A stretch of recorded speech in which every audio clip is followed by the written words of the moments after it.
The allegory of the Crucifixion. Instead of dying upon the cross like the two thieves that were crucified with him, Jesus simply passed through death and came out fully alive on the other side. The bodies of the robbers were turned to dust, while that of Jesus became alive again, was glorified, and is plainly taught in the Scriptures. However, there is another meaning to the crucifixion. The cross is referred to as a crossing out of the old and thus making way for the new. Jesus' experience on the cross symbolised the last step to be taken by each individual when he fully surrenders to God and enters into the kingdom of the heavens. What is represented by Jesus' thirst and the attempt to satisfy it with vinegar? Thirst is the physical desire for more life. This desire can be satisfied only by the realisation that life is spiritual. The attempts to satisfy it with vinegar shows the vanity of material counterfeit. What thought is represented by the sponge filled with vinegar that was given to Jesus to drink? The vinegar-soaked sponge represented the final bitterness and agony of the separation between the carnal mind and the will of God. Now, when he had tasted, he would not drink.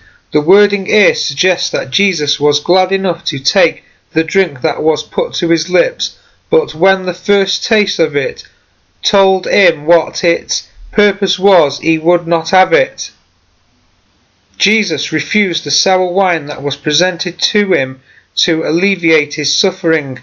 The cup which my Father has given me, shall I not drink? So to have faced crucifixion and death in a state of intoxication would have been, in a sense, to have turned away from the cup which his Father now held out to him.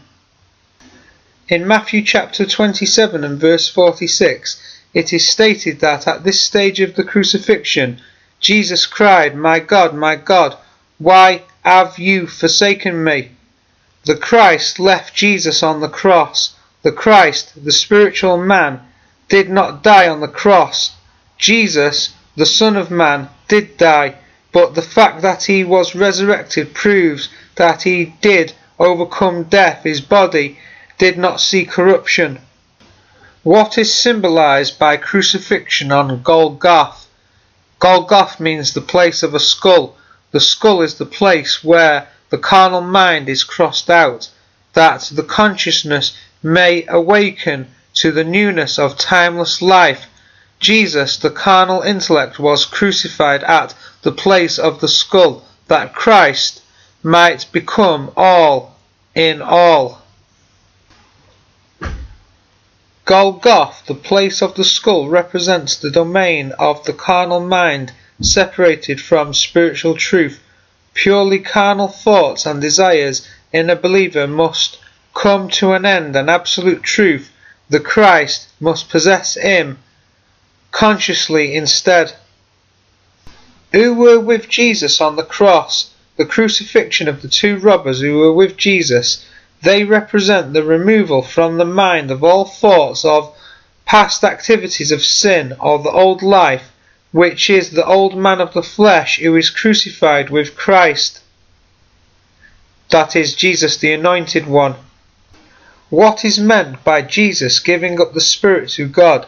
The final giving up of all human ambitions and aims is involved in this surrender to God.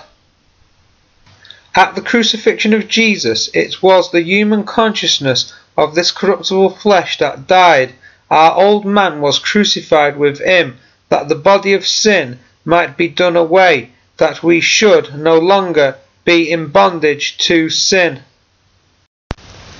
When the thoughts of sin are crucified or crossed out, the spiritual truth and life are manifested in the consciousness. The Spirit of him that raised up Jesus shall give life also to your mortal bodies. This is pictured in the resurrection of Jesus as an angel of Yahweh descending from heaven, the ruling spiritual kingdom, and rolling away the stone from the door of the tomb. Jesus resurrected the body that was crucified. He did this by putting into the body the true state of consciousness. Put on the new man, having been created according to God in righteousness and holiness of truth. We can resurrect our body just as Jesus resurrected his. Follow me. We can overcome and make our body like the body of Jesus. We must do this. The law of the Spirit of life in Christ Jesus made me free from the law of sin and death.